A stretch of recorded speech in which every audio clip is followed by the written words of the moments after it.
Hello everyone. बेटा start कर रहे हैं हम लोग रिप्रोडक्शन इन ऑर्गेनिज्म का लेक्चर नंबर 6। लेक्चर नंबर 6 में बेटा आज का हमारा जो टारगेट रहेगा, मैं आपको एक्चुअल में ये सिखाऊंगा कि हम एनसीईआरटी कैसे पढ़ते हैं, हमें किस तरीके से क्वेश्चंस को डील करना है और सब्जेक्टिव क्वेश्चंस को किस तरीके से लिखना है, ये सारी डिटेल मैं आपको इस लेक्चर में सिखाऊंगा। और इसके साथ बेटा हम लोग क्या करेंगे, आज आपको एक सब्जेक्टिव नोट्स में मतलब कुछ मैं दूंगा जो एक्चुअल में किसी बच्चे के लिखे हुए हैं और उसने काफी अच्छी राइटिंग में नोट्स को लिखा है, तो मैं आपको एक वो नोट्स दूंगा। उसके अलावा जो हम आपको प्रोवाइड करना चाह रहे थे कुछ चीजें, उसको लेकर मैं आपको कुछ मतलब नोट्स प्रोवाइड करूंगा। तो हम लोग आज का जो लेक्चर है बेटा आपको एक तरीके से अपग्रेड करने के लिए और बूस्ट करने के लिए कि किस तरीके से जो आपके मार्क्स हैं उनको अपग्रेड किया जा सकता है, उस पर डिस्कस कर रहे हैं। तो स्टार्ट कर लेते हैं लेक्चर अपना और एक बार देख लेते हैं बेटा कि सब बच्चों को मेरी आवाज आ रही है, वो जुड़ गए हैं, फिर हम लोग स्टार्ट करते हैं जल्दी से। ओके,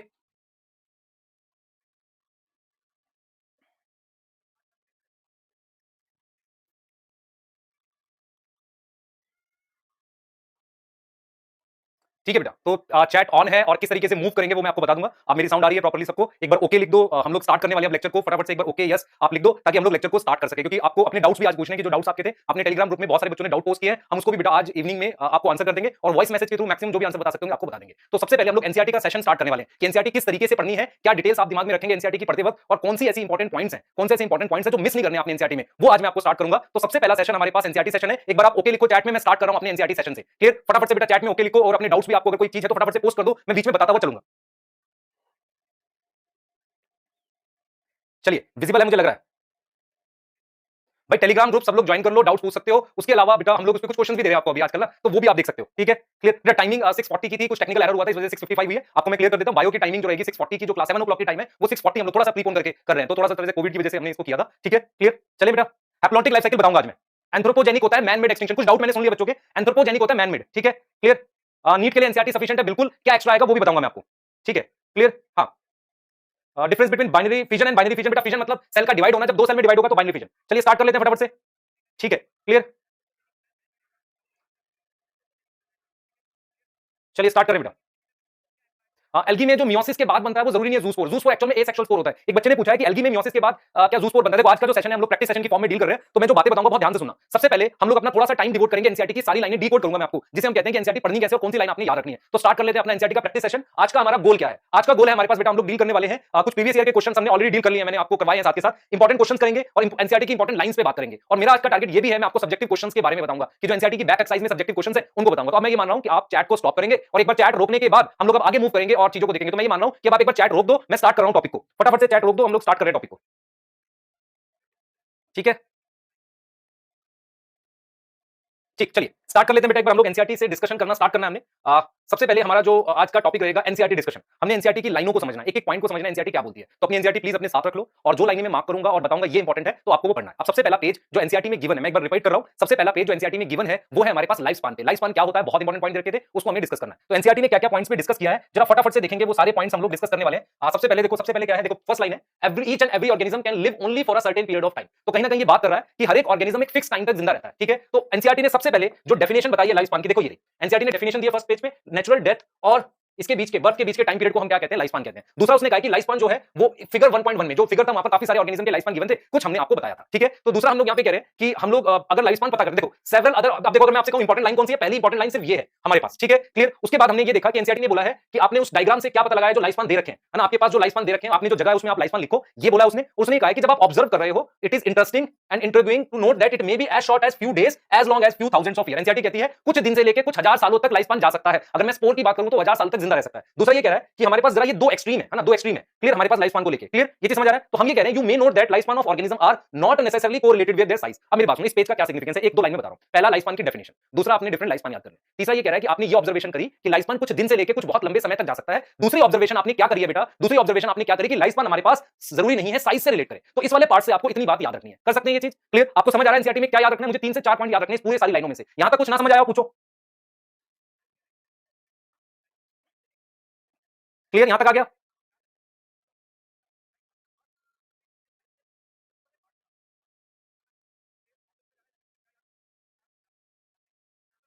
बेटा? बच्चे इस वाले पैराग्राफ से हमने सिर्फ इतनी बात सीखी, लाइफ स्पान की डेफिनेशन, और ये कह रहा है, ये बड़ा इंटरेस्टिंग और ध्यान देने वाली बात है कि हमने देखा दो ऑब्जर्वेशन की बात की, वो दोनों ऑब्जर्वेशन बता दी, एक लाइफ स्पान वेरी करता है, दूसरा साइज पे डिपेंडिंग करता है। अब आओ जरा सेकंड पैराग्राफ जो हम लोग बात करते हैं, देखो इसने क्लियरली वो एग्जांपल दिया है, आपके पास क्लियरली वो एग्जांपल दिया है कि क्रो और पैरट जो है not very different in their life span, है ना। देखो क्लियर कह रहा है कि वो जो उनका साइज जो है वो सिमिलर है, पर उनका लाइफ स्पान देखो काफी ज्यादा अलग अलग है, बहुत ज्यादा लाइफ स्पान में डिफरेंस है। सिमिलरली हमने मैंगो ट्री का एग्जांपल भी किया था बेनियन ट्री से कंपेयर करके, याद करो जो मैं पढ़ा रहा था, तो मैंने बेनियन ट्री को भी कंपेयर किया था, पीपल ले लो या बेनियन ले लो, देखो पीपल और बरगद दोनों की फैमिली सेम है, फैमिली सॉरी क्या जीनस सेम है, उस जीनस का नाम है फीकस, मैं लिख देता हूं, उसका जीनस सेम है, फीकस नाम होता है बेटा, फीकस। पीपल और बरगद का दोनों का मेरे पास जीनस सेम है, उसको मैं फीकस बोल देता हूं, फीकस नाम है ना, एक जैसे ट्रीज होते हैं। उसके बाद हम ये कह रहे हैं whatever be the life span death of every organism is certain. देखो उसने कहा है कि किसी का लाइफ स्पान चाहे कितना बड़ा हो कोई मतलब नहीं, पर डेथ सर्टेन है। फिर उसने इस बात को एक्सप्लेन किया कि जरूरी नहीं है कि डेथ सर्टेन है, हमारे पास कुछ ऐसे ऑर्गेनिज्म है जो इमॉर्टल है, जिनका जो है हमारे पास सिंगल सेल ऑर्गेनिज्म। तो हम ये कह रहे हैं कि ऐसा क्यों मान रहे हो, देखो यहां इसने क्वेश्चन पूछ दिया आपसे, यहां इसने क्वेश्चन पूछा है आप ऐसा क्यों कह रहे हो। देखो एनसीईआरटी में क्या होता है बेटा, बीच बीच में क्वेश्चंस होते हैं, वो कह रहा है कि why we say there is no natural death in single cell organism. इस क्वेश्चन का आंसर ये लिखोगे कि सिंगल सेल ऑर्गेनिज्म क्या है, वो डिवाइड कर जाता है, इसलिए मेरे पास उसका कोई फिक्स लाइफ स्पान नहीं होता। क्लियर, ये चीज समझ आ रही है। Vast number of plant animal, है ना, हमारे पास वो कितने सालों से एग्जिस्ट करे, there must be some process in living organism that ensure this continuity. अब देखो आपने यहां तक तो पढ़ ली लाइन, यहां तक समझ आ गया, ये वाली जो लाइन है, ये वाली there must be some process in living organism that ensure continuity. अब ये वाली लाइन जाकर आपको लिंक करने जा रही है किससे, रिप्रोडक्शन से। ये कह रहा है कि भाई देखो किसी का कोई भी लाइफ स्पान हो, लेकिन एक लाइफ स्पान को लेकर कंटिन्यूटी मेंटेन कर रहे हैं। अगर हम कंटिन्यूटी मेंटेन कर रहे हैं, मतलब लाइफ की कंटिन्यूटी मेंटेन कर रहे हैं, तो कौन सा ऐसा प्रोसेस है जो कंटिन्यूटी मेंटेन करता है, कौन सा ऐसा प्रोसेस है, तो उस प्रोसेस का नाम क्या है हमारे पास, रिप्रोडक्शन। तो यार ये यहां पर अब आपको जोड़ रहा है किससे, रिप्रोडक्शन पे। Now this is switch from one topic to another. First topic हमने लाइफ स्पान पढ़ा, दूसरा टॉपिक अब हम इसने स्विच कर दिया आपको किस पे, रिप्रोडक्शन पे। यहां तक कोई डाउट है, जल्दी पूछो। वास्ट का मतलब बहुत सारा बेटा, मैं अभी कोविड पॉजिटिव नहीं हूं, वैसे पॉजिटिव हूं पढ़ाने के लिए ना, चिंता मत करो। हाँ, कोई कोविड पॉजिटिव, हाँ कुछ मतलब टीम में कुछ लोग बीमार हैं और ये बात सच भी है, ठीक है, और कुछ थोड़े बीमार हैं, कुछ ज्यादा बीमार भी हो सकते हैं, तो हाँ मतलब, लेकिन स्टिल अभी मैं ठीक हूं तो पढ़ा रहा हूं, ठीक है, क्लियर। हाँ पूछो बेटा जल्दी से। देखिए बच्चे, मैं आपको एक चीज क्लियर कर रहा हूं, मैं आपको एनसीईआरटी पढ़नी सिखा रहा हूं, कौन सी लाइन इंपॉर्टेंट है। अगर आप इस पूरे पैराग्राफ में इंपॉर्टेंट लाइंस खोजोगे तो सबसे इंपॉर्टेंट लाइन है सिंगल सेल ऑर्गेनिज्म इमॉर्टल होता है, बाकी कोई इतना इंपॉर्टेंट नहीं है इसमें, क्लियर। और लाइफ स्पान हमारे पास जो है डिफरेंस है बहुत ज्यादा किसमें, इसमें आपका हमारे पास पैरेट में, और ये सिर्फ ये इंपॉर्टेंट है, क्लियर है, ठीक है। हाँ क्लियर, ठीक है, आगे चल रहे हैं, आगे चल रहे हैं हम लोग। इसके बाद नेक्स्ट पैराग्राफ, अपनी एनसीईआरटी बिल्कुल खोल के रखो और चीजों को समझो, है ना। कोई भी डाउट हो पूछो तुरंत से, आप लोग एनसीईआरटी अपनी ओपन रखो, और कोई भी चीज नहीं समझ आ रही है तुरंत पूछो, ठीक है, क्लियर। हम लोग आगे जा रहे हैं बेटा, यहाँ पे अब हम लोग आगे जा रहे हैं, ठीक है, ठीक है, हम लोग आगे जा रहे हैं कि रिप्रोडक्शन की बात कर रहे हैं हम लोग, ठीक है। हम लोग रिप्रोडक्शन की बात, कुछ भी डाउट आएगा पूछेंगे, पर एक एक करके जरा चीजों को समझो। देखो अब ये जो पैराग्राफ है ये रिप्रोडक्शन को डील कर रहा है, तो रिप्रोडक्शन इज डिफाइंड एज क्या मेन पॉइंट है, बायोलॉजिकल प्रोसेस इन विच एक सिंगल ऑर्गेनिज्म जो है कुछ यंग वंस बनाता है, यंग वंस मतलब बच्चे, जिन्हें हम ऑफस्प्रिंग कहते हैं, जो उसके जैसे हैं। ये डेफिनेशन है रिप्रोडक्शन की, उसके जैसे है, ठीक है। द ऑफस्प्रिंग ग्रो, पहले ग्रो होगा, मैच्योर होगा, और दोबारा से वो भी नए ऑफस्प्रिंग बनाएगा, ये एक साइकिल है। तो इसका मतलब यहां पर एक तो रिप्रोडक्शन की डेफिनेशन इंपॉर्टेंट है, दूसरा कह रहा है कि ऑफस्प्रिंग ग्रो होगा, मैच्योर होगा, और दोबारा से हमारे पास क्या करेगा, एक नया ऑफस्प्रिंग बनाएगा। Thus there is a cycle of हमारे पास बर्थ, ग्रोथ एंड डेथ। हमारे पास साइकिल किसकी है, बर्थ की है, ग्रोथ की है और डेथ की है। हमारे पास एक साइकिल है जिसे हम कह रहे हैं बर्थ, डेथ और ग्रोथ। इसकी हमारे पास एक प्रॉपर साइकिल है, इसकी हमारे पास क्या है, बर्थ, ग्रोथ और डेथ। हमारे पास एक प्रॉपर साइकिल है जिसे हम कह रहे हैं बर्थ, डेथ और ग्रोथ की। दूसरा हमारे पास क्या है, reproduction enables the continuity of species. आप देखो ध्यान से बेटा, अगर मैं आपसे कहूं क्लास 10th में आपने लाइन पढ़ी थी कि रिप्रोडक्शन ऑर्गेनिज्म के लिए जरूरी नहीं है, उसके सर्वाइवल के लिए जरूरी है अर्थ पे, तो वही लाइन यहां पर है, जनरेशन आफ्टर जनरेशन। तो ये आप पढ़ोगे चैप्टर 5 में, जहां पर आप वेरिएशन की बात करोगे ना, हमने कहा था वेरिएशन जेनेटिक्स वाले चैप्टर में पढ़ेंगे कि कैसे वेरिएशन बनती है। तो यहां से आपको क्या चीज समझ आनी चाहिए, यहां से आपको रिप्रोडक्शन की डेफिनेशन आनी चाहिए। रिप्रोडक्शन की क्या आएगी बेटा, डेफिनेशन आ जाएगी, और डेफिनेशन के अलावा आपको यह समझ आना चाहिए साइकिल ऑफ ग्रोथ, हमारे पास बर्थ है, ग्रोथ है और रिप्रोडक्शन है ना, ये चीज रिपीट हो रही है। इसके अलावा आपको क्या समझ आया कि रिप्रोडक्शन स्पीशीज के लिए जरूरी है, ठीक है। अच्छा ठीक है, हमने एक चीज लाइन बेटा, यहां तक कोई डाउट है पूछो जल्दी से, फटाफट से पूछो, कितना इंपॉर्टेंट आपको मैं साथ के साथ बता रहा हूं, कोई डाउट है जल्दी पूछो। सिमिलर टू इटसेल्फ कैसे भाई, पेरेंट से प्रोजेनी बच्चे के जैसा मतलब बनेगा ना।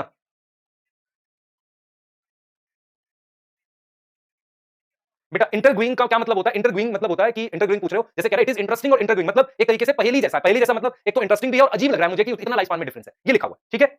हाँ बेटा मैं फिर रिपीट कर रहा हूं, पूरे साल आपने एनसीईआरटी पढ़नी है। अगर मैं आपको एक चैप्टर की एनसीईआरटी के थ्रू समझाऊंगा तो आपको समझ आएगा आपने क्या चीजें ध्यान रखनी होती हैं, क्योंकि कितनी चीजें इंपॉर्टेंट। अब ये वाली लाइन इंपॉर्टेंट नहीं है आपके लिए कि यू विल स्टडी, ये वाली बात आपके लिए इंपॉर्टेंट नहीं है अभी, ये आपके लिए इंपॉर्टेंट नहीं है बेटा अभी, है ना, क्लियर। इसमें बस आपने याद रखना है कि कंटिन्यूटी देता है और वेरिएशन की बात कर रहा है। दूसरी ये कह रहा है कि ये डेफिनेशन इंपॉर्टेंट है यहां से। अब चलो आगे आगे, तो उसके बाद हम ये कह रहे हैं there is large diversity in biological world, काफी डाइवर्सिटी है, और हर एक ऑर्गेनिज्म ने अपना तरीका, ओन मैकेनिज्म इवॉल्व किया है मल्टीप्लाई और बच्चे बनाने का। मतलब हर ऑर्गेनिज्म ने एक कुछ अलग तरीका भी इवॉल्व किया है खुद को मल्टीप्लाई करने के लिए और प्रोजेनी बनाने के लिए, खुद को मल्टीप्लाई और प्रोजेनी बनाने का अपना एक तरीका इवॉल्व किया। द ऑर्गेनिजम्स हैबिटाट, देखो क्या है ऑर्गेनिज्म का हैबिटाट। अब ये इंपॉर्टेंट लाइन है, अगर आप मेरे से पूछो इस पैराग्राफ की सबसे इंपॉर्टेंट लाइन ये है कि ऑर्गेनिज्म का हैबिटाट, उसकी इंटरनल फिजियोलॉजी और कुछ और फैक्टर रिस्पांसिबल है कि वो किस तरीके से इवॉल्व मतलब रिप्रोड्यूस करेगा। मतलब मैं यहां पर ये कहना चाह रहा हूं कि ऑर्गेनिज्म का हैबिटाट मतलब वो कहां मिलता है, मान लो पानी में मिल रहा है, लैंड पर मिल रहा है, जहां टेंपरेचर ज्यादा है कम है, उसकी इंटरनल फिजियोलॉजी, वो छोटे साइज का है बड़े साइज का है, उसके अंदर किस तरह के मैकेनिज्म्स हैं, और कुछ और भी फैक्टर्स हैं, कुछ और भी फैक्टर मतलब मान लो एक्सट्रीम हैबिटाट है कि नहीं है, कुछ इस तरीके के फैक्टर रिस्पांसिबल होते हैं कैसे। तो सबसे इंपॉर्टेंट लाइन इसमें ये है बेटा, ठीक है। अच्छा, based on whether there is participation of, किसके बेस पर, एक ऑर्गेनिज्म और या दो ऑर्गेनिज्म इन्वॉल्व है, offspring produce by single parent without involvement of gamete. देखो इसने क्या लिखा है, विद और विदाउट इन्वॉल्वमेंट ऑफ गैमेट। यहां पर याद करो मैंने पार्थेनोजेनेसिस सिखाया था, मैंने आपको यही सिखाया था कि विद और विदाउट दोनों लिख दिया इसने। तो इसने बोला अगर सिंगल पेरेंट इन्वॉल्व हो, विद और विदाउट इन्वॉल्वमेंट ऑफ गैमेट, अगर हमारे पास रिप्रोडक्शन होगी तो उसे एसेक्सुअल बोलेंगे। समझ लो इस बात को, इसने विद वर्ड लिखा है। विद का मतलब हुआ पार्थेनोजेनेसिस, एक गैमेट के थ्रू गैमेट भी इन्वॉल्व हो गया। सोचो इस बात को, ये बहुत इंपॉर्टेंट है। When the two parents participate in the reproductive process and also involve in fusion of male and female gamete, it is called sexual reproduction. और अगर दो मतलब इन्वॉल्व है पेरेंट्स, गैमेट्स तो डेफिनेटली इन्वॉल्व होगा, देखो जिसमें गैमेट्स इन्वॉल्व उसे हम सेक्सुअल बोल रहे हैं। तो एसेक्सुअल में की डेफिनेशन का ये इंपॉर्टेंट पॉइंट है, ठीक है, विद और विदाउट, है ना। ये वाला पैराग्राफ समझ आ गया? कोई डाउट है पूछो फटाफट से। बेटा फिजियोलॉजी इंटरनल होती है, मॉर्फोलॉजी एक्सटर्नल होती है।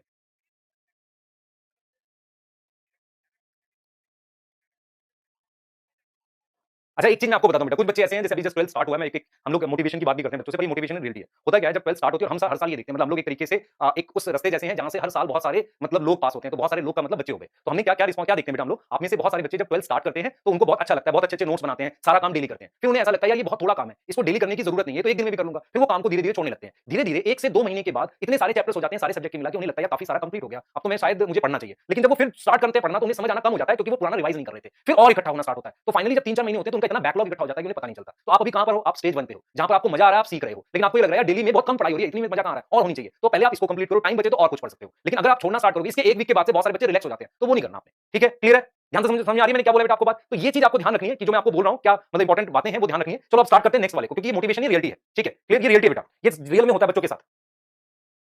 ठीक है, ठीक है, आगे चलो। अब देखो, अब ये वाला आ गया हमारे पास। अब ये कौन सा मेथड है बेटा? ये कौन सा मेथड है? इन दिस मेथड एसेक्सुअल की बात कर रहा है। A single individual is capable of producing offspring, asexual की बात कर रहा है। As a result the offspring जो बनेगा not only identical to one another, वो सिर्फ एक दूसरे से सिमिलर नहीं है बट आल्सो एग्जैक्ट कॉपी अपने पेरेंट की। इसको हम क्या बोलते हैं? Genetically identical. सही है, क्लियर? और these offspring are genetically identical और डिफरेंट? यस, जेनेटिकली आइडेंटिकल होंगे। इन्हें हम क्या बोलते हैं? क्लोन। तो क्लोन क्या होंगे? Describe such as morphologically and genetically similar individuals. यहां देखो एस लिखा हुआ है, एस का मतलब क्लोन वर्ड यूज करने के लिए मुझे कम से कम 2 लोग चाहिए। दिमाग में बिठाओ इस बात को, 2 लोग चाहिए। और दूसरा आप ये समझो, कह रहा है कि ना वो सिर्फ एक दूसरे से सिमिलर है बल्कि अपने पेरेंट से भी सिमिलर है। क्लियर? यहां तक समझ आ रही है बेटा? ये चीज क्लियर होगी बात? ये चीज क्लियर होगी? ठीक है, क्लियर? अब देखो जरा ध्यान से ये चीज देखो। अब आगे चलते हैं, एक पैराग्राफ और देखते हैं। तो हमारे पास क्या है? Let us see how wide spread asexual reproduction among group of organism. इसके बाद एनसीईआरटी ने कहा चलो देखते हैं एसेक्सुअल रिप्रोडक्शन कैसे होता है। तो इसने यहां पर सबसे इंपॉर्टेंट लाइन यहां पर क्या है? ये वाली, ये कह रहा है कि asexual reproduction is common among single cell organism में कॉमन होता है जैसे मोनेरा प्रोटिस्टा, प्लांट्स में और एनिमल्स में जिनका सिंपल ऑर्गेनाइजेशन है। नाउ याद करो मैंने एक चीज सिखाई थी, लेस डिफरेंशिएटेड। तो जो लेस डिफरेंशिएटेड वाले थे उनमें हमारे पास मेनली कौन सी रिप्रोडक्शन होती है? एसेक्सुअल रिप्रोडक्शन होती है बेटा। मेनली कौन सी रिप्रोडक्शन होती है? Asexual. In protist and monera the organisation और the parent cell divide by mitosis into two give rise to new individual. उसमें सेल डिवीजन ही मोड ऑफ रिप्रोडक्शन है। अगर आपको लाइफ प्रोसेस याद है तो आपको ये भी पता होगा, life process sorry life process कह रहा हूं, लिविंग वर्ल्ड में हमने ये पढ़ा था कि सेल डिवाइड होना ग्रोथ भी है और रिप्रोडक्शन भी कहलाता है। तो ये एनसीईआरटी की 2 इंपॉर्टेंट लाइनें हैं। पहली देखो, इस पूरे पैराग्राफ से आपको क्या याद रखना है? पहला, जो सिंपल ऑर्गेनिज्म है, सिंपल ऑर्गेनिज्म मतलब यूनिसेलुलर और जिनमें प्रॉपर डिफरेंशिएशन नहीं है, रूट स्टेम लीफ नहीं है, उनमें हमारे पास एसेक्सुअल रिप्रोडक्शन मेन रिप्रोडक्शन है। दूसरा हमारे पास क्या है कि सेल डिवाइड होना किसमें? सेल डिवाइड होना किसमें बेटा? हमारे पास इसमें मोनेरा में और प्रोटिस्टा में वो ग्रोथ भी होता है और रिप्रोडक्शन भी होता है। तो cell division is also known as reproduction in case of unicellular organism. यहां तो कोई डाउट है तो पूछो जल्दी से, कोई डाउट आ रहा है तो पूछो।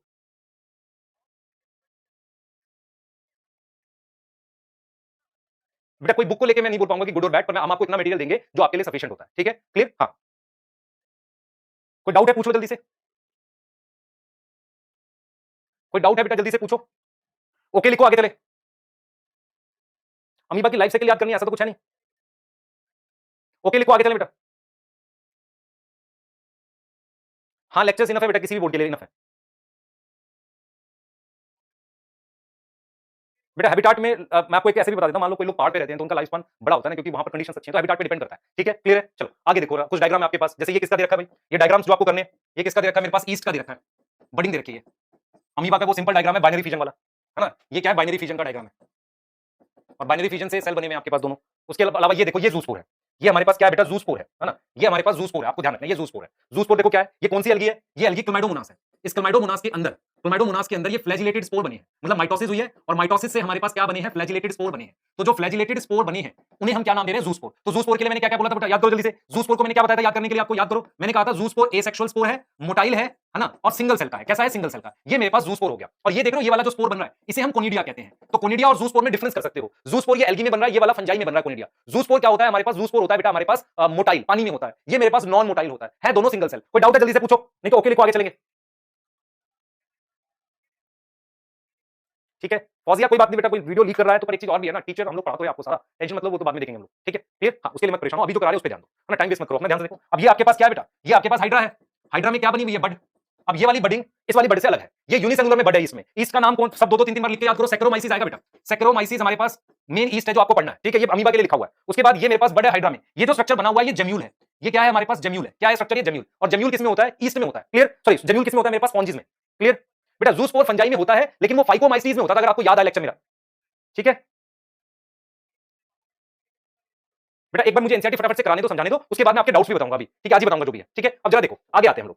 अब हम लोग नेक्स्ट आ गए, देखो क्या कहता है। Many single cell organism reproduce by binary fission. हमने एग्जांपल पढ़े थे, कौन कौन से पढ़े थे याद करो। हमने अमीबा पढ़ा था, पैरामीशियम पढ़ा था, यूग्लिना पढ़ा था, समझ आ गया। दूसरा, where a cell divide into two half and each rapidly grow into adult, और वो फिर डिवाइड करेगा, जैसे अमीबा, पैरामीशियम। ईस्ट जो है, ईस्ट में हम बाइनरी फिजन नहीं बोलते। ईस्ट में क्या होता है, डिवीजन इज अनइक्वल और small buds are produced that remain attached initially to the parent cell which eventually get separated and mature into new yeast cell. ये कह रहा है बेटा कि जैसे कि बाइनरी फिजन में हम क्या करते हैं, सुनना ध्यान से। बाइनरी फिजन में एक सेल को डिवाइड करके दो सेल बना देते हैं और वो दोबारा ग्रो होकर फिर डिवाइड करते हैं। लेकिन ईस्ट में कह रहा है कि जो बड बनती है वो जुड़ी रहती है पहले तो, और वो साइज अनइक्वल होता है। तो अगर आपको बाइनरी फिजन और बडिंग में डिफरेंस आए तो पहला डिफरेंस ये लिखोगे कि बाइनरी फिजन में सेल पूरी तरीके से दो सेल में डिवाइड हो जाते हैं, बडिंग में एक पॉइंट पे वो जुड़ा रहता है, ठीक है। दूसरा, बाइनरी फिजन में इक्वल साइज के सेल बनते हैं, बडिंग में जो डॉटर सेल बनता है वो अनइक्वल साइज का। दो डिफरेंस बता दिए, नोट कर लेना अपने आप से, क्लियर है, ठीक है। अब देखो ध्यान से बेटा, उसके बाद हमने बोला है अंडर फेवर, बेटा कमेंट मत करो, सुनो पहले सिर्फ, क्लियर। ये जो सेशन होते हैं ना जो एनसीईआरटी वाले, बहुत इंपॉर्टेंट होते हैं। बहुत सी ऐसी छोटी बातें होती हैं जो हम भी कई बार भूल जाते हैं बताना, वो भी आपको बताई जाती है इन सेशंस में। ये बहुत इंपॉर्टेंट सेशंस होते हैं। Under unfavourable condition the amoeba withdraw it's pseudopodia. देख रहे हो, अंडर अनफेवरेबल कंडीशन अमीबा का ये वो बता रहा है आपको, मल्टीपल फिजन, उसने अपना सूडोपोडिया विथड्रॉ कर लिया और एक सीक्रेट करी है 3 लेयर की हार्ड कवरिंग, जिसे हम सिस्ट कहते हैं। इस पूरे प्रोसेस को एनसिस्टमेंट कहते हैं, बताया था सबसे पहले एनसिस्टमेंट। और फिर जब फेवरेबल कंडीशन आती है तो एनसिस्टेड अमीबा डिवाइड करता है मल्टीपल फिजन। इसका मतलब अनफेवरेबल में सिस्ट बनता है और जब फेवरेबल आती है तब मल्टीपल फिजन होता है, क्लियर। और बहुत सारे छोटे अमीबा बनाता है। हर एक छोटे अमीबा का क्या नाम है, सूडोपोडियोस्पोर, मतलब सूडोपोडियोस्पोर, सूडोपोडिया वाला स्पोर, ठीक है। The cyst wall burst, cyst टूट जाता है और उसमें से वो डॉटर अमीबा निकल जाते हैं और स्पोर लिबरेट होते हैं, जिसे हम क्या बोलते हैं, स्पोरुलेशन, ठीक है। और इस पूरे फिनोमेना को, स्पोर रिलीज होने को स्पोरुलेशन कहते हैं। अगर आपसे पूछे कि फेवरेबल कंडीशन में क्या क्या हो रहा है तो आप लिखोगे मल्टीपल फिजन और स्पोरुलेशन। अनफेवरेबल में क्या हो रही है, इंसिस्टमेंट। कोई डाउट है फटाफट से मैसेज कर दो मुझे, नहीं तो ओके लिखो, आगे चल रहे हैं।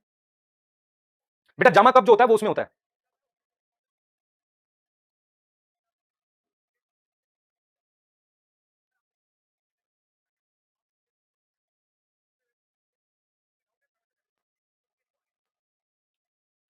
बेटा स्पोरुलेशन का मतलब है स्पोर रिलीज होना और मल्टीपल फिजन का अमीबा का डिवाइड होना, ठीक है, क्लियर। बेटा स्पॉन्जिस में हमारे पास जेम्यूल हो सकता है और नॉर्मली हम लोग क्या लिख सकते हैं, फ्रेगमेंटेशन भी हो सकता है स्पॉन्जिस में। स्पोरुलेशन स्पोर बनने का।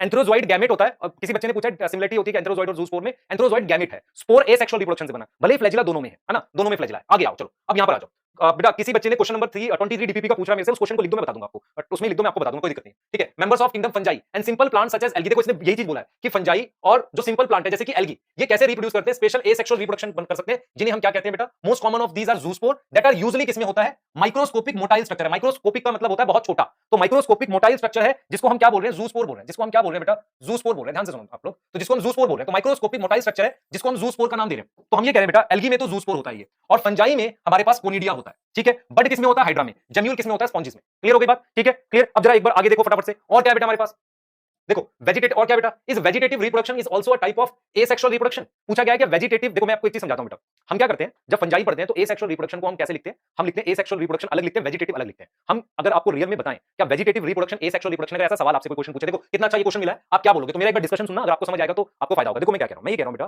कि वेजिटेटिव रिप्रोडक्शन जो होता है क्या वो एसेक्सुअल रिप्रोडक्शन है। अगर आप वेरिएशन की बात करते हो, वेरिएशन की बात करते हो तो हम कहेंगे यस, क्योंकि दोनों में वेरिएशन नहीं बनती, वो एसेक्सुअल रिप्रोडक्शन है। लेकिन अगर आप सेल डिवीजन इन्वॉल्व करने की बात करते हो, एक्चुअल में क्या होता है, वेजिटेटिव प्रोपगेशन क्या होता है कि कुछ पार्ट से टूट के नया प्लांट बन गया, ऐसा कुछ हो सकता है। तो जैसे फ्रेगमेंटेशन है, फ्रेगमेंटेशन का मतलब टूट गया उससे नया कुछ बन गया, तो उसमें प्रॉपर सेल डिवीजन इन्वॉल्व नहीं होती। तो इसीलिए फंजाई में क्या किया था, फंजाई में रिप्रोडक्शन को 3 कैटेगरी में बताया था, वेजिटेटिव, एसेक्सुअल, सेक्सुअल। अगर वेरिएशन के एस्पेक्ट से देखोगे, जिसको समझ आएगा सुनना ध्यान से, अगर वेरिएशन के एस्पेक्ट से देखोगे तो वेजिटेटिव और एसेक्सुअल सेम बात है। लेकिन अगर आप प्रॉपर सेल डिवीजन के एस्पेक्ट से देखोगे तो मेरे पास जो जैसे जूस्पोर है उसमें प्रॉपर माइटोसिस हो रही है, और वेजिटेटिव प्रोपगेशन जिसमें फ्रेगमेंटेशन हो रही है उसमें पार्ट टूट गया है, तो उस एस्पेक्ट से वो अलग अलग बात है। अगर ये बात समझ आई ठीक, नहीं तो बोलो मैं दोबारा बताता हूं। जिसको समझ, मैंने बोला वेरिएशन के एस्पेक्ट से सेम बात है, अगर वेरिएशन के नजरिए से देख रहे हो तो एक ही बात होती है ये, लेकिन नहीं तो फिर अलग अलग बात है। जिसको समझ आई ठीक है बताओ, नहीं तो मैं दोबारा बताऊंगा।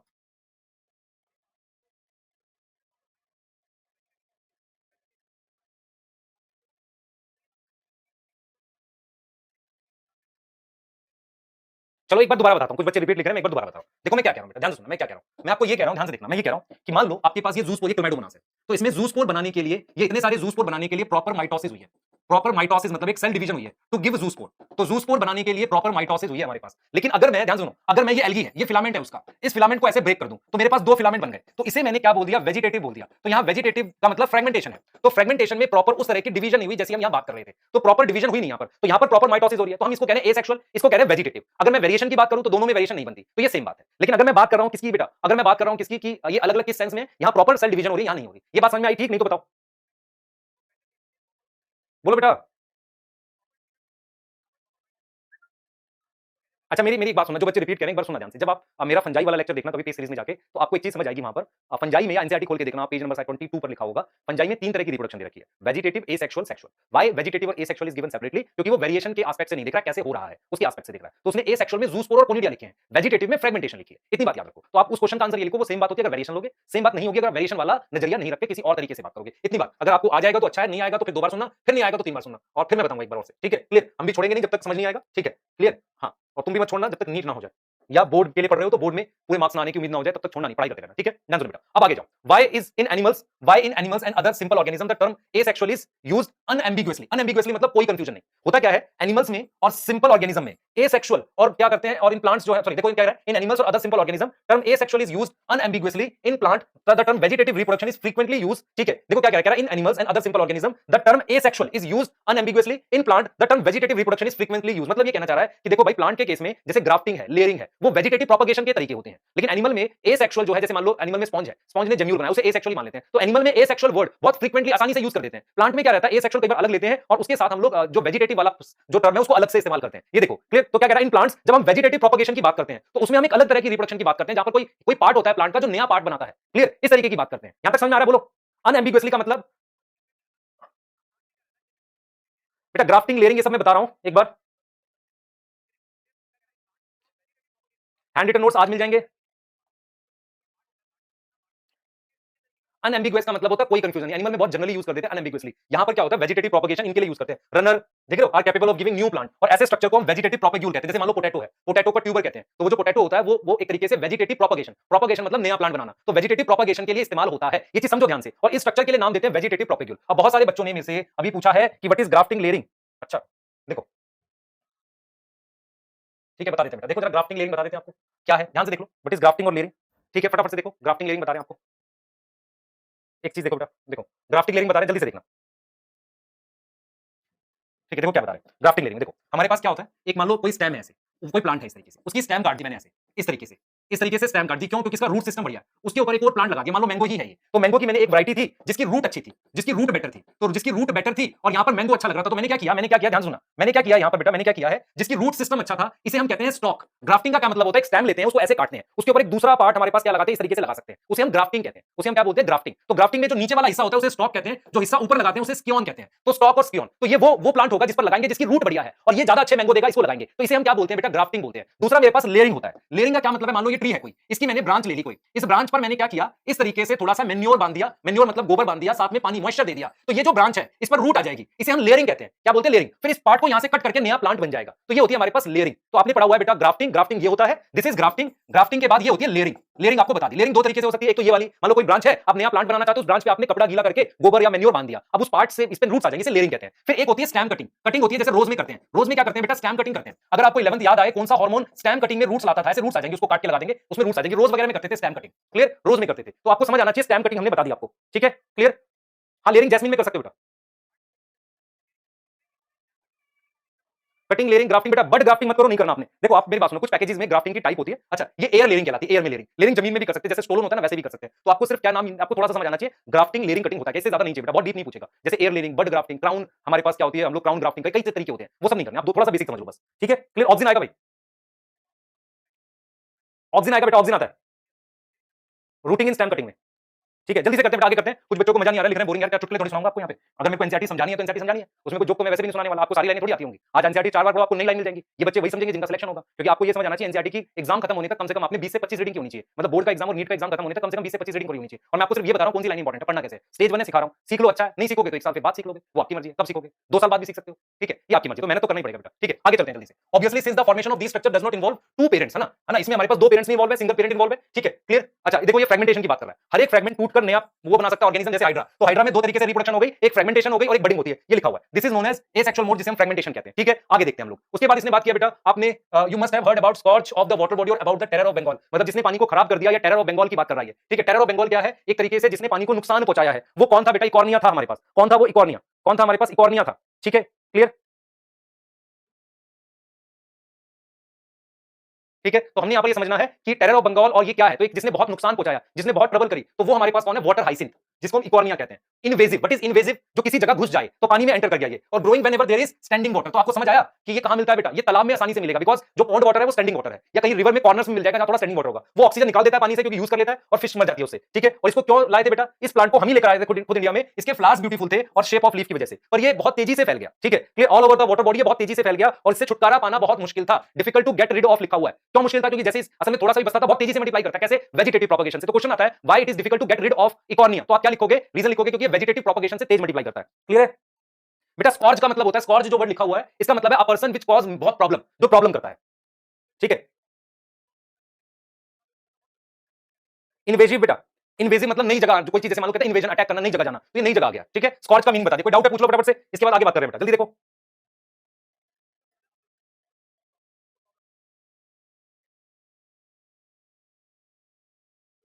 बेटा ये प्लांट जो होते हैं, ये रूट होती है इनकी पानी में। कि बच्चे ने पूछा फ्रेश वाटर में ऑक्सीजन ले सकते हैं? हम तो नहीं ले सकते। हम ऑक्सीजन कैसे लेते हैं? हम एयर जो होती है उसके थ्रू वहां से ऑक्सीजन ले रहे हैं। प्लांट क्या करते हैं? जो रूट पानी में है ना, वहां से वो ऑक्सीजन एब्जॉर्ब करते हैं। आगे आ जाओ। उसके बाद इसने कहा, are you aware of plant like potato, sugar cane, banana, ginger, dahlia are cultivated? Have you seen small plant emerging from bud called eye? Potato में इसने कहा कि छोटा सा प्लांट, अगर आप क्या करो, आपके घर में आलू है, एक आलू पे हल्का सा मॉइस्चर लगा के रख दो, व्हाइट कलर का आ जाता है, वो उस जगह को कहता है आई, है ना? क्लियर? सही है। उसने बोला है you when you carefully try to determine the site of origin, मतलब कहां से वो निकला। The new plantlet, new plantlet मतलब छोटा प्लांट। ठीक है, यू नोटिस दैट वो कहां से निकलते हैं? नोड से। कहां से निकलते हैं? नोड से। ठीक है, जो मॉडिफाइड स्टेम पर है। सही है, और ये कब निकलेंगे? जब node come in contact with damp soil. देख लो, डैम्प सॉइल समझ में आ रहा है? गीली मिट्टी या पानी जहां पे मॉइस्चर मिल जाए, नया प्लांट बन जाएगा। Similarly adventitious bud arise from notches. Notches का मतलब होता है कोना। देख लो, ये लीफ है ब्रायोफाइलम की, इसके इस नॉचेस से हमारे पास क्या निकलता है? नया बड निकल सकता है। ये चीज कह रहा है। Margin of branches ability to fully exploited by gardener and farmer for commercial propagation. तो जो गार्डनर और फार्मर है उन्होंने यूज किया है इसको, मतलब किसके लिए? कमर्शियल प्रोडक्शन के लिए। यहां तक समझ में आ रही है?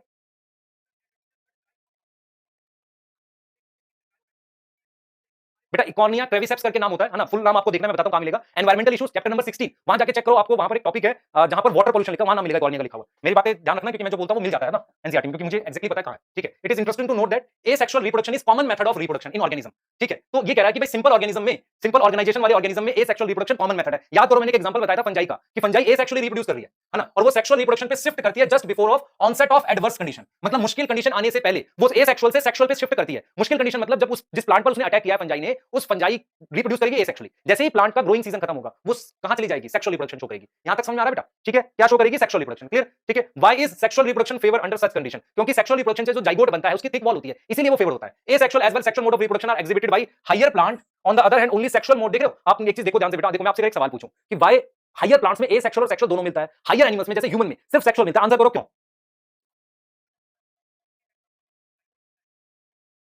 पेज 275 किस बच्चे ने बताया? बहुत सही, नाम मिल गया होगा कॉर्निया का। मैं आपको रीजन बता देता हूं बेटा, मैं आपको रीजन बता देता हूं, सुनो ध्यान से। अगर आप कभी biological classification chapter number 2 class 11 में जाएंगे, तो वहां पर ये लिखा हुआ है कि ह्यूमन जो है हमारे अंदर ऑर्गन सिस्टम है। तो ऑर्गन सिस्टम ऑर्गेनिज्म के हाथ काटकर, पैर काटकर नया ऑर्गेनिज्म नहीं बना सकते। जिनके अंदर ऑर्गन लेवल होता है वहां फिर भी चांसेस है, कैम्बियम होती है प्लांट्स में, डिवाइडिंग सेल होते हैं जिससे आप प्लांट बना सकते हैं, क्योंकि उनके सेल्स में टोटी पोटेंसी है। हमारे सेल्स में टोटी पोटेंसी नहीं। बट इस टोटी पोटेंसी एक सेल से पूरा ऑर्गेनिज्म बनाना। आ रहा समझ? इस क्वेश्चन का आंसर क्या लिखोगे अगर आपसे पूछा जाए? तो पहली बात आप ये लिखोगे कि ह्यूमन के अंदर या हायर एनिमल्स के अंदर हमारे पास क्या होता है? क्या होता है भाई? क्या होता है? हमारे पास ऑर्गन सिस्टम होता है। दूसरा, हमारे सेल्स के अंदर टोटी पोटेंसी नहीं है, उनके सेल्स के अंदर टोटी पोटेंसी है, पूरा का पूरा नया बना सकते हैं। ठीक है,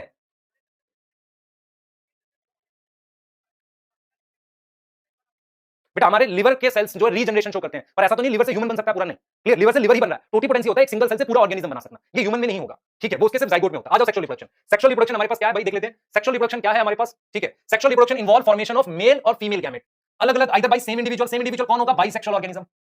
और डिफरेंट इंडिविजुअल कौन होगा? Unisexual organism.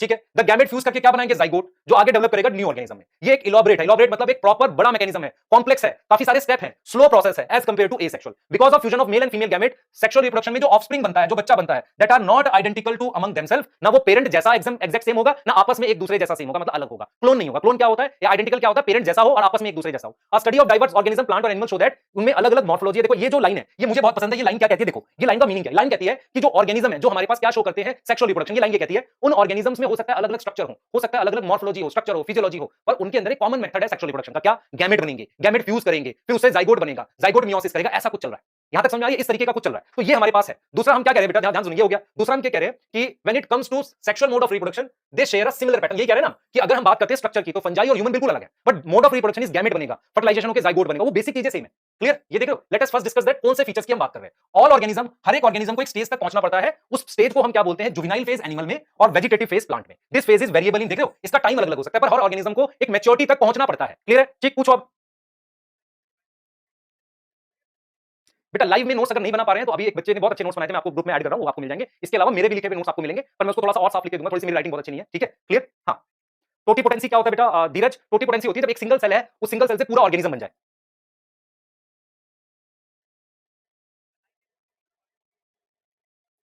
बेटा लाइव में जब मैं एनसीईआरटी डिस्कस कर रहा हूं तो आप एनसीईआरटी लेके बैठो, मेन लाइव मार्क करो और एनसीईआरटी में लिखो जो मैं बात बोल रहा हूं। आपको समझ आना चाहिए चीजें पढ़नी कैसे हैं। देखो बेटा, आप में से मैं आपको एक चीज बताता हूं, बहुत सारे बच्चे जो मेहनती हैं, मान लो मैं आपको एक एग्जांपल देता हूं। मान लो आपसे कोई कहे कि आप जहां पर खड़े हो, आपको यहां से मेट्रो स्टेशन जाना है जो 2 किलोमीटर दूर है, ठीक है? आपसे कहे टेक रैंडम पाथ, कोई भी पाथ सेलेक्ट करो, रैंडमली जाओ, तो बहुत समय लग जाएगा। लेकिन आप अगर सही रास्ता लोगे तो सही तरीके से पहुंच पाओगे। तो जब हम स्टार्टिंग के चैप्टर्स पढ़ाते हैं 12th में, तो आपको सही रास्ता दिखाने की कोशिश कर रहे हैं कि आपने कैसे एनसीईआरटी पढ़नी है, कैसे क्वेश्चंस के बारे में सोचना है, वो सारी चीजें आपने ध्यान रखनी है। तो इससे आप सीखोगे कैसे मूव करना है। क्लियर है? ठीक है, आ जाओ जल्दी से बेटा, आ जाओ जल्दी से। तो हमारे पास क्या होगा? The end of juvenile and vegetative phase which marks the beginning of reproductive phase can be seen easily in the higher plants when they come to flower. तो ये कह रहा है कि देख रहे हो कि उसने कहा था पीछे कि भाई अलग अलग टाइम होता है इन फेजेस का। तो and of juvenile phase, vegetative phase, वहां से क्या स्टार्ट हो जाती है? Reproductive phase. देखो, जिस दिन प्लांट में फ्लावर की बड आती है उस दिन उसका रिप्रोडक्टिव फेज स्टार्ट हो जाता है। और हायर प्लांट में कैसे देख सकते हैं? वो फ्लावर करते हुए, है ना? क्लियर? तो हम ये कह रहे हैं, मान लो मारीगोल्ड कह रहा है, राइस कह रहा है, व्हीट कह रहा है, कोकोनट, इसमें कह रहा है कितना टाइम लगेगा? वेजिटेटिव फेज सबका अलग अलग है ना, प्लांट वाइज अलग। जैसे व्हीट है, व्हीट 2 से 3 महीने लेगा, ठीक है? In some plant where flowering occur more than once, उसे आप क्या बोलोगे? Inter flowering period. उसे जुवेनाइल बोलोगे कि क्या बोलोगे? ठीक है बेटा। मोनोजाइगोटिक ट्विंस क्या होते हैं? ट्विंस क्या होंगे? ध्यान सुनो बेटा, ट्विंस क्या होते हैं? ट्विंस होते हैं जो एक साथ पैदा हुए। मोनोजाइगोटिक मतलब जाइगोट एक सिंगल सेल है, जब वो डिवाइड करके भी 2 3 4 सेल बना रहा है, टूट के अलग हो जाए और उनसे 2 अलग अलग बच्चे बन जाए दोनों से, तो उसे मोनोजाइगोटिक ट्विंस कहते हैं। मोनो मतलब एक ही जाइगोट से बने हुए बच्चे दो, मोनोजाइगोटिक ट्विंस। उनका सेक्स भी सेम होगा, या तो दोनों मेल होंगे या दोनों फीमेल होंगे, ये ध्यान रखना है। ठीक है, चलो आगे देखते हैं। ठीक है, आज डाउट भी बताएं आपके काफी सारे। ऑब्जर्व फ्री क्या है भाई? Few trees in your area, do they flower during the same month year? आपके आसपास प्लांट देखो, अगर दिखे तो, है ना? सबको तो दिखेंगे नहीं प्लांट, कुछ को तो दिखता ही नहीं, कुछ भी अपने आसपास, है ना? दिन भर फोन चलाते रहते हैं, कुछ दिखता ही नहीं है। ठीक है, तो अपने आसपास प्लांट देखा करो कभी कभी। तो क्या वो सेम टाइम में फ्लावर करते नहीं? अलग अलग टाइम होता है। क्या उन पे फ्रूट एक जैसे टाइम पे आते नहीं? तो व्हाट डू यू थिंक ये अलग अलग टाइम पे क्यों आता है? क्योंकि वो सीजनल ब्रीडर है। तो आपको ये समझ आनी चाहिए, प्लांट में भी हमारे पास सीजनल ब्रीडर होते हैं। ठीक है, क्लियर? अब देखो क्या कर रहा है, प्लांट्स आर एनुअल, बाइनियल, जिनमें क्लियर कट वेजिटेटिव, रिप्रोडक्टिव और सेनेसेंट फेज है। लेकिन जो प्लांट मेरे पास क्या होगा, जैसे और एक और एग्जांपल कह रहा है, ठीक है, very difficult to clearly define this phase. पर कुछ ऐसे पेरिनियल स्पीशीज है, पेरिनियल मतलब मैंगो टाइप की, जिनमें ये फेजेस क्लियर नहीं होते। याद करो, मैंने पढ़ाया था आपको, पेरिनियल प्लांट है मेरे पास जिनमें ये फेजेस मेरे पास क्या नहीं होते? क्लियर नहीं होते बिल्कुल। जैसे देखो, इसने क्लियर बोला है कि मैंगो, देखो एनुअल बाइनियल में क्लियर वेजिटेटिव फेज है, उसके अलावा कुछ ऐसे पेरिनियल जिसमें नहीं है। क्योंकि क्या होगा, ग्रो, मान लो मैंगो है, मैंगो का पौधा आपने अगर प्लांट देखा है तो 4 5 3 साल 4 साल तक ग्रो किया, उसमें फ्लावर आ गया, फिर कुछ दिन और ग्रो किया, फिर फ्लावर आया, तो ऐसे आता रहेगा। उसे इंटर फ्लावरिंग कह रहे हैं। तो उसमें पता ही नहीं कि वेजिटेटिव फेज कौन सा है, क्योंकि वेजिटेटिव फेज मतलब ग्रोथ खत्म हो जानी चाहिए, तो अभी भी ग्रोथ हो रही है फ्लावरिंग के बाद। ठीक है, और इसमें देखो बैम्बू के बारे में कह रहा है,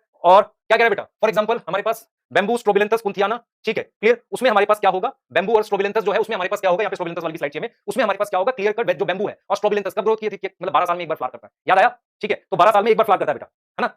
ठीक है, क्लियर? हाँ, ठीक है, क्लियर? चलो एक बार जरा सीजनल ब्रीडर वाला टॉपिक देख लेते हैं यहीं से। हाँ, यहाँ से आ गया बेटा, वो स्लाइड यहाँ पे शायद मिसिंग लग रही है मुझे, कोई बात नहीं, आप खुद से पढ़ोगे, 12 साल को लेके लिखा हुआ है। Among animals for example birds do lay egg through the year और it is a seasonal phenomena. क्या बर्ड पूरे साल भर अंडे देते हैं? कुछ को पता है मुर्गी पूरे साल भर अंडे देती है, पर वो कौन सा बर्ड है? बर्ड इन कैपिटिविटी, है ना? क्या what about the other animals like frog and lizard? Do you notice that bird laying nature ले एग ओनली सीजन? आपने देखा कि जब वो घोंसला बनाते हैं तभी एग ले करते हैं। How birds in captivity, what is captivity? ये वर्ड आओ, कैपिटिविटी मतलब क्लोज एनवायरनमेंट, क्लोज कंडीशन, हमारे मर्जी की condition. They can be made to lay egg throughout the year. In this case laying egg is not related to reproduction but it is a commercial exploitation. ये कह रहा है कि वो जो मुर्गी अंडा दे रही है उसे बेटा लेयर्स कहते हैं, लेयर्स, है ना? जो मतलब एग ले करने वाली होती है मुर्गी, वो लेयर्स कहते हैं, और वो पूरे साल भर एग ले करती है, पर वो रिप्रोडक्शन थोड़ी, ऐसा थोड़ी उसे उतने बच्चे बनाने हैं। वो तो एक तरीके की कमर्शियल एक्सप्लॉइटेशन है। फीमेल्स ऑफ प्लेसेंटल मैमल, है ना? Activities ovary. देखो मैंने एक चीज देखो, यहाँ पर बहुत इंपॉर्टेंट लाइन ये है बेटा, हमें हमारे पास मैमल्स जो है प्लेसेंटल मैमल, उनकी साइक्लिकल चेंज है। किस किस में है? देखो, पहला है ओवरी में चेंज होता है, एग बनता है। असेसरी डक्ट्स किसे कहते हैं? यूटेरस को और हार्मोन्स को। इन तीन चीजों में बदलाव होता है। ह्यूमन में जो मेंस्ट्रुअल साइकिल होती है, 3 जगह चेंजेस होते हैं, एक ओवरी में, एक असेसरी डक्ट में, एक हार्मोन्स में। लेकिन जो नॉन प्राइमेट है, नॉन प्राइमेट मतलब जो बंदर की फैमिली के नहीं है, उनके अंदर जैसे काऊ शीप, उनमें क्या होती है? ईस्ट्रस साइकिल होती है। लेकिन जो बंदर की फैमिली वाले हैं उनमें मेंस्ट्रुअल साइकिल होती है। तो एनसीईआरटी क्लियर कहती है कि जब आप जो हमारे पास मैमल्स हैं उनमें ओवरीज, असेसरी डक्ट और हार्मोन्स में बदलाव होते हैं। बंदर की फैमिली वालों में हमारे पास क्या हो रही है? मेंस्ट्रुअल साइकिल हो रही है, मंकी, एप, ह्यूमन। और जो नॉन प्राइमेट है उनमें ईस्ट्रस साइकिल हो रही है, जैसे कि काऊ, शीप, रैट, डियर। बताया था आपको ईस्ट्रस साइकिल क्या था? एंडोमेट्रियम टूटेगी, एब्जॉर्ब हो जाएगी। मैनी मैमल्स, है ना, जो वाइल्ड कंडीशन में रहते हैं, वो इस तरह की साइकिल शो करते हैं। ये चीज आपको बताई थी हमने। क्लियर? कोई डाउट है? पूछो। पोल्ट्री मतलब यार पोल्ट्री फार्म, ये भी पूछोगे। एंडोमेट्रियम यूटेरस की लाइन होती है। असेसरी डक्ट जब हम ह्यूमन रिप्रोडक्शन पढ़ रहे होंगे टॉपिक, तो सही मतलब जब आप ह्यूमन रिप्रोडक्शन पढ़ोगे तो वहां पर पढ़ाया जाएगा कि कुछ ट्यूब्स होती है, जैसे कि हमारे पास हम लिखते हैं फेलोपियन ट्यूब, है ना, यूटेरस। ठीक है, ये सब इन्हें असेसरी डक्ट्स कहते हैं जो हेल्प करती है रिप्रोडक्शन में। ठीक है, नीलकुंज जी, हाँ ठीक, डन। कोई डाउट जल्दी पूछो, ओके लिखो, आगे चले बेटा। ब्रॉयलर्स, ब्रॉयलर्स होते हैं वो, मतलब जिनको मीट के लिए खाते हैं, नॉन वेज के लिए जो व्हाइट कलर के होते हैं ना पोल्ट्री में, वो होते हैं। लेयर्स वो होते हैं जिनको मतलब एग ले करने के लिए रखते हैं। ठीक है,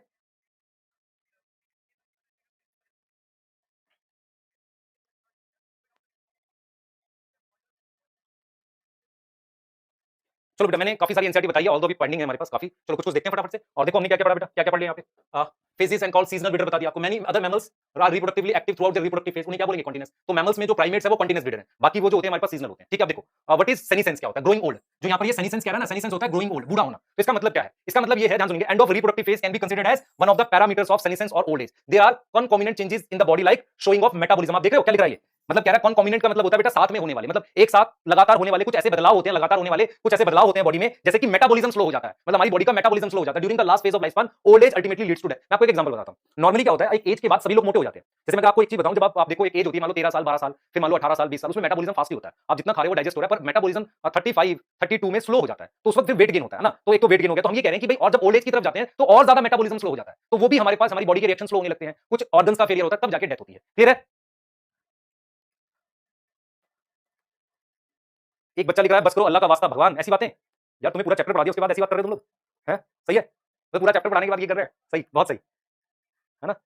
हाँ रमजान है और नवरात्रे हैं, दोनों हैं, ठीक है क्लियर। हाँ कुछ को जाके व्रत खोलना है, ठीक है। चलो हम लोग क्या करेंगे, एक छोटा सा सेशन और रख सकते हैं, पर नेक्स्ट क्लास में नया चैप्टर स्टार्ट करेंगे पहले। पर मैं आपको मैं क्या करूंगा, मतलब 10 से 15 अच्छे क्वेश्चन डीपीपी के मैं आपके सामने सॉल्व करूंगा, जो नेक्स्ट क्लास में करूंगा, ठीक है। पर मैं आपको मतलब आपको कुछ कोई भी प्रॉब्लम हो, टॉपिक समझना है, वो मुझे आप बता सकते हो, पर मैं आपके लिए देखो कितनी मदद कर सकता हूं। मैं स्लो पढ़ाऊंगा ये, ठीक है क्लियर। तो जिसको स्पीड बढ़ानी है फिर बाद में देखो रिकॉर्डेड है ना, मैं तो आप बच्चे सबके लिए पढ़ा रहा हूं। दूसरी बात है मैं सारा कुछ पढ़ाऊंगा, एनसीईआरटी और कितना हल्का सा बाहर जाता है वो भी पढ़ाऊंगा। तो पर दो तीन चीजें ध्यान रखो बच्चे, आपको मेहनत बहुत करनी पड़ेगी। अभी हमने एक चैप्टर कंप्लीट किया, क्या आप ये चेकलिस्ट बना देता हूं आपकी, आप में से जो इस चेकलिस्ट को पूरा करेगा वो समझो वो सही ट्रैक पर है सिलेक्शन के। चेकलिस्ट ये है, चेकलिस्ट ये है क्या आपने नोट्स लिख लिए हैं। चेकलिस्ट का मतलब है क्या आपने ये सारा काम किया, फर्स्ट आपने लेक्चर देखा ठीक से, लेक्चर आपने देखा, दूसरा आपने नोट्स कंप्लीट किए, नोट्स कंप्लीट किए, मैं आपको सेंड करूंगा आज एक नोट्स, उनको लिख सकते हो, वो अच्छा लिखा बच्चे ने उसको लिख सकते हो, क्या आपने नोट्स कंप्लीट किए। तीसरा यहां तक तो करने के बाद असली कहानी अब स्टार्ट होती है, क्या आपने नोट्स को लर्न कर लिया। लर्न करने के लिए आपको 3 बार रीड करना पड़ेगा, फिर आपको एनसीईआरटी की बेटा कम से कम 2 रीडिंग करनी है। एनसीईआरटी की क्या करनी है आपको, 2 रीडिंग करनी है, आपको सारे डीपीपी सॉल्व करने हैं, सारे आपको डीपीपी सॉल्व करने हैं। उसके बाद एनसीईआरटी की बैक एक्सरसाइज और कुछ सब्जेक्टिव क्वेश्चन भी मिलेंगे, तो एनसीईआरटी की back exercise plus subjective question करोगे तब जाकर आपका सब कुछ रेडी होगा। अब मैं आपको एक चीज बताता हूं बेटा, डीपीपी जब आप सॉल्व करोगे, डीपीपी सॉल्व करोगे तो आपके डाउट्स आएंगे,